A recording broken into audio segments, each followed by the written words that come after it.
Hello and welcome to Newsroom Series. I'm Olumide Macaulay. Our focus is on the South-South region of the country today. However, we begin with May Day being today around the world, a day set aside to mark the historic struggles of workers worldwide and the labor movements in their quest for better working conditions as well as welfare. Also known as Labor Day, it's observed in many countries on May the 1st, although some other countries mark the day in other days. To commemorate the day, workers gather at various locations to hold rallies amidst speeches by labor leaders and government officials.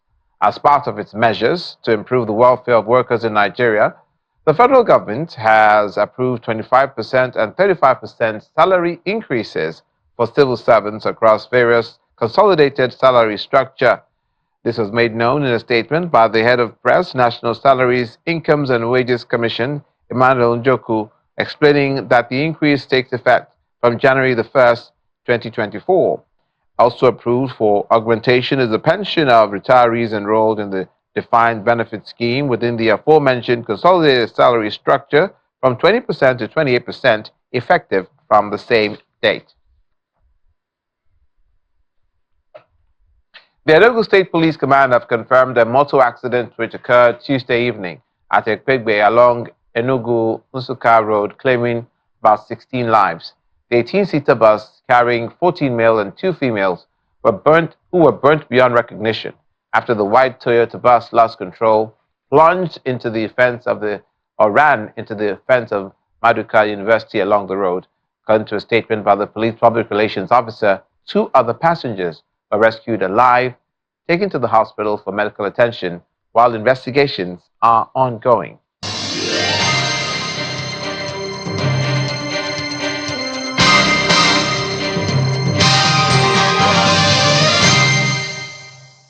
As we turn our attention to the South-South region on Newsroom Series today, the governor of Edo State has commended public servants for their contributions to the growth of the state's gross domestic product in the past 7 years and a half years of his administration. In the past 7 years and in administration, he added that their commitment and dedication to work deserve commendation. Governor Obaseki, who was speaking through a statement, said his appreciation is evident in the recent increment of the minimum wage for workers in the state from 40,000 naira to 70,000 naira, representing a 75% increase. The statement also adds that his administration has improved the working conditions in the Edo civil service, noting that the state's GDP has risen by 140% in the last 7.5 years.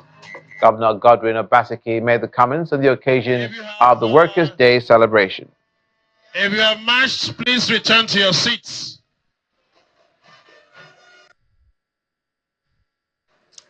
This public service is drastically more efficient because of you. This public service now has infrastructure and processes which you can compare with anything, anywhere in the world. We have improved the conditions of service, and you will agree with me that we have now changed the narrative in such a way that our processes, systems, workplace, and conditions of service in Edo State is second to none. We have introduced technology as the basis on which the civil service now rests, and we have improved the way we work. We have successfully built the first public service in Nigeria to go fully digital. For the last 7.5 years, we have not had any strike in Edo.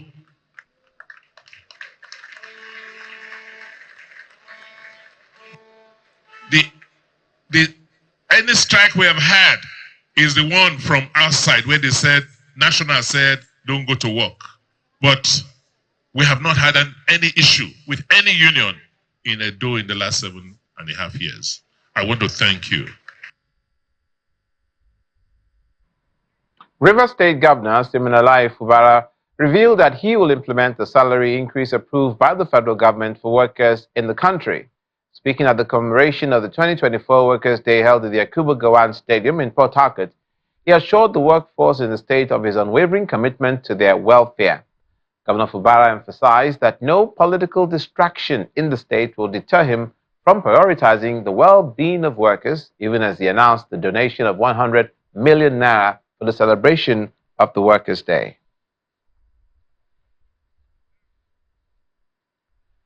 The Cross River State Governor, Bassey Otu, has announced the increment of state minimum wage as well to 40,000 naira for the least civil servant, or the least earning civil servant in the state. He made the announcement at the UJ Suene Stadium in Calabar, the Cross River State capital.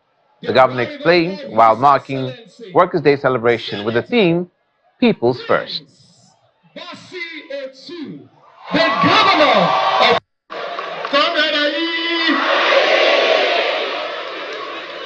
The theme for this year's Workers' Day is People First.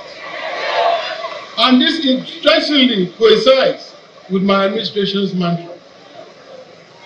Accordingly, whatever action aimed at ameliorating the suffering of the workers is readily embraced by me. One of such measures is the payment of a living wage to the workforce. May I therefore state categorically that the government of Cross River State under my leadership is willing and ready to put smile on the faces of its workers and in line with the season of sweetness which characterizes my administration. However, owing to the peculiarity of our state in regard to its lean finances, occasioned by low statutory federal allocation and aggravated by unfavorable state GDP to debt servicing ratio, the new wage implementation shall be in line with the realities of the time rather than sentiments. On this note, I wish to announce that the least paid worker in the Cross River State Civil Service would henceforth earn the sum of 40,000 naira only as a living wage. Modalities for immediate implementation are being worked on. Your Excellency, Senator. Meanwhile, Governor Bassey Otu of Cross River State has disclosed the administration's plan to improve the state's security infrastructure by incorporating cutting-edge technology like artificial intelligence to combat criminal activities. The governor was speaking in Calabar, the state capital, while playing host to Syndicate 4 members from the National Institute of Security Studies Executive Intelligence Management Course 17, led by Evelyn Kwaso, while stressing on the importance of intelligence gatherings, especially in areas such as solid mineral sites where potential threats arise. The governor assured the visitors of the state government's commitment to ensuring safety and security of his people. As fuel scarcity continues to disrupt daily life in some states of the country, an appeal has been issued by the Independent Petroleum Marketers Leadership in Rivers State. The association is urging President Bola Ahmed Tinubu to prioritize the swift completion of the ongoing rehabilitation of the Port Harcourt refinery as a definitive solution to the lingering fuel distribution challenges. The Ipman Rivers State Chairman, Tekina Ekpaki, made the appeal in an exclusive chat with our correspondent in Port Harcourt, the River State capital. He commended the president for undertaking the initiative to reopen defunct refineries, emphasizing that the country's need for this action is more pressing than ever before. The federal government has launched the Port Harcourt to Aba rail service in Port Harcourt, the River State capital. Performing the ceremonial launch, Minister of Transportation, Saidu Alkali, assured that the trains will work properly to serve the people of the region. He also promised that the expansion will continue until the Eastern Standard Gauge from Port Harcourt to Maiduguri is complete. It's a celebratory atmosphere at the Nigerian Railway Corporation station in Port Harcourt. Today is the day the train from Port Harcourt to Aba officially commences operations, and Senator Saidu Alkali, the Minister of Transport, is expected to commission the project.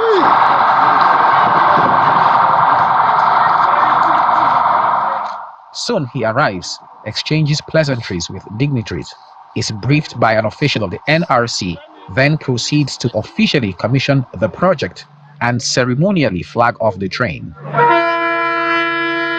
This is the third time I am in Port Harcourt in respect of this project. Immediately when I took over as the Minister of Transportation, I went out to visit all the projects under the ministry. I was in Port Harcourt then. The project was at its early stage, not far from Port Harcourt town. And I came back not quite 3 weeks to see the performance of the project. I extracted commitment from the contractor that we are going to put the segment into use. And here we are today. They board the train for a ride to Aba. The managing director of the NRC is elated that he and his team were able to meet the April deadline set for them. I was supported by my principals, especially the minister, who continued to encourage me and put pressure on me to ensure that we deliver these goals. And that's the only way Nigeria can grow, when we do our work and ensure we deliver to time. Our boys has been enrolled as labor. We are not skilled, joining the skilled labor. So it has first, from the foundation level, our boys have been employed. And now that is also ticketing or moving, it's going to generate a lot of market. Those who are also coming here to work, they will sell. Those who are coming to do petty trading, they will. Then the unskilled laborers are definitely given to the community. Seated behind me is the Minister of Transportation alongside the MD of the NRC and some other officials. This is the Eastern Gauge. It runs directly from Maiduguri to Port Harcourt. But we are moving to Aba right now. It's a journey of 63 kilometers indeed.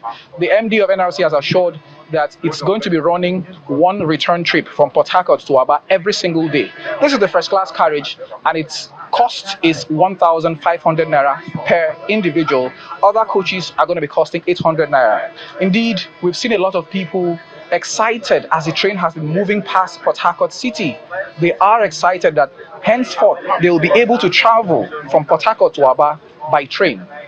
From Port Harcourt, Rivers State, Charles Oporum, Channels Television News. Welcome back. Governor Sheriff Oborevwori of Delta State has pledged his administration's commitment to the provision of critical infrastructure and human capital development. He made the remark when he inspected State High Court building complex in Asaba, the state capital, as part of activities to mark his 1 year in office. Thank you very much for that wonderful Sunday. It's been a busy couple of days for Delta State Governor Sheriff Oborevwori. One of his assignments this week is swearing in an inauguration of new special advisors, chairmen and members of boards in Asaba and the Chief Job Creation Officer of the Government House in Asaba. This, according to the governor, is to consolidate on his administration's service delivery by bringing on board more capable hands. The ceremony is a brief one as the new appointees take their oath of office, charge them to remain focused on delivering his administration's 4-point agenda. All appointees and your loyalty to this administration must never be in doubt because this administration is very focused in its goal of advancing Delta State. A few weeks from now, shall commence the commissioning of various landmark projects that have been successfully completed by this administration to celebrate our 1 year in office.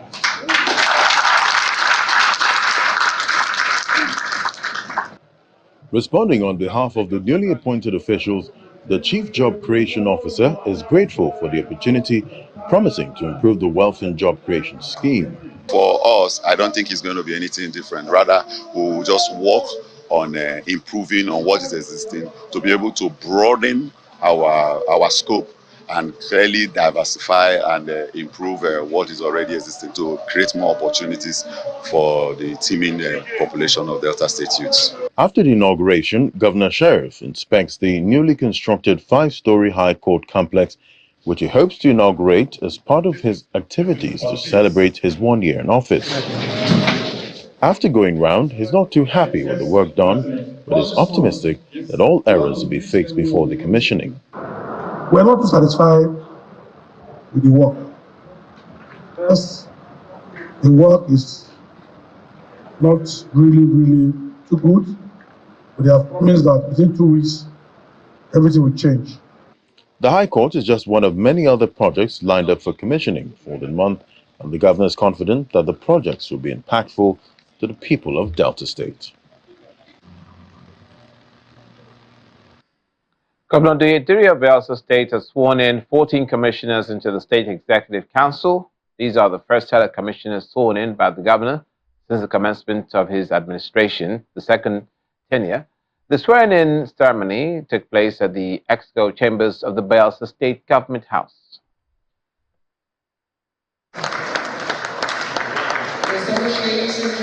Governor Oyediri has sworn in 14 commissioners into the State Executive Council. These are the first set of commissioners to be sworn in by the governor since the commencement of his second tenure in office.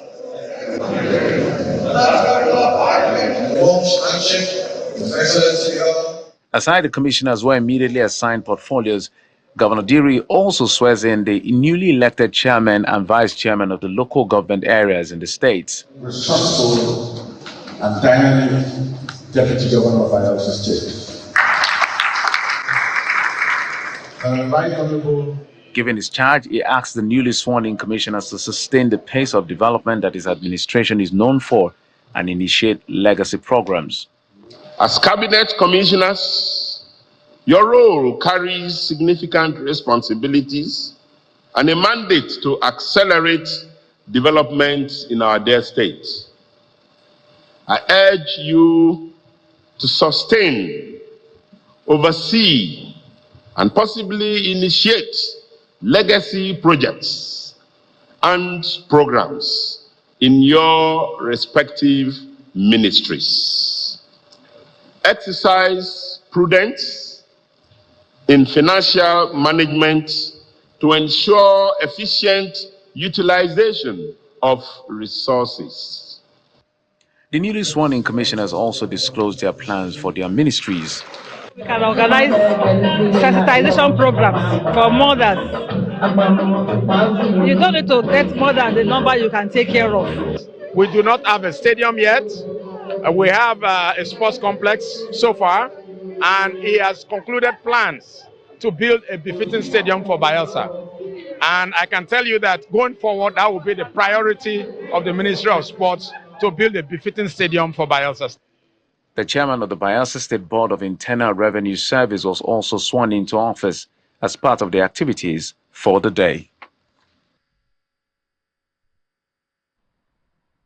The 35th edition of The Platform, a biannual event organized by Covenant Nation, dedicated to dissecting various topics of critical sectors of national life, has held in Lagos. In his opening remark, the convener of the program, Pastor Koju Oyemade, gave details on the choice of the subject for the May edition, which focused on the place of entrepreneurs and intrapreneurs in society's advancement. He believes the nation can leverage the key role played by these groups of people to fast-track national development. The event simultaneously was held at different centers in Lagos. This edition, what we are dealing with is entrepreneurs and intrapreneurs. And the truth is, they are truly the heroes and the drivers of growth in a nation. And they do that through innovation and resilience. They unlock the hidden capital through products and services. And they can be found both in the public and also private sector. In other words, in corporations and also in government. First things that entrepreneurs do, and this is why we should really honor them, is that they are the ones who create jobs. Through innovation and recognition of opportunity, they create jobs.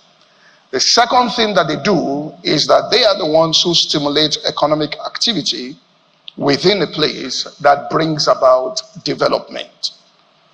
The third thing that entrepreneurs or intrapreneurs do is that they increase efficiency through innovation, bringing in new products and services to the marketplace. That's why I also mentioned you can have entrepreneurs in government, that is, people in government that increase the efficiency of how a government functions through products and services. And also they improve the standard of living.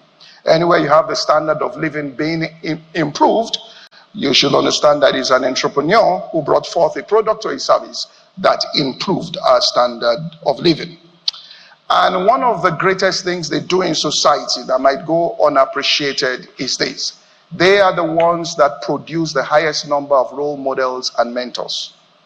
In other words, when you go and meet young people and you talk to them who are your role model, they'll probably point to somebody who started out a business, who grew a business, or went into a corporation, and through innovation and products and services, they brought forth and changed things. Finally, meanwhile, at the Igomu Center of the platform, there was an array of speakers who took turns to outline what it takes to stand out as creators of wealth in various fields.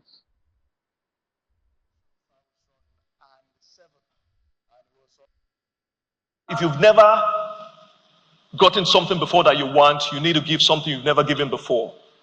The Lord says, gather my people together that will cut a covenant with me by sacrifice. Also the power of the spoken word. Both life and death is in the power of the tongue. How's your business? My business is fantastic. I don't care what other things are saying. I will declare what I want the business to be like, because that's what he has declared. 80% of that is prophecy. The next part is policy. That is the usual thing we see, the small bit.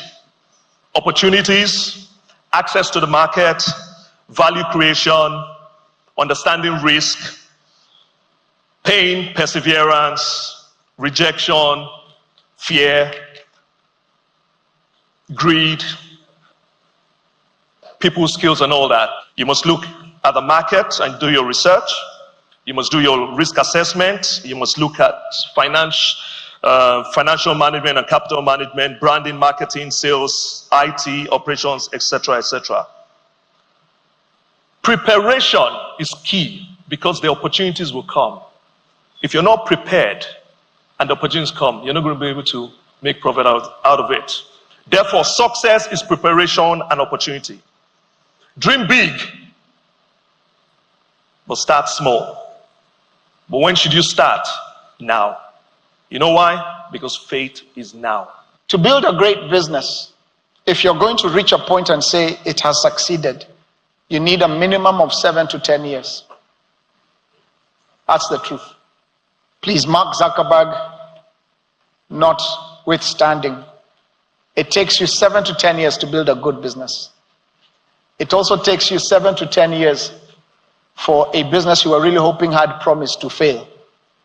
So for every one of us, you have at least in life, depending on when you started, 2 bullets to try out a business.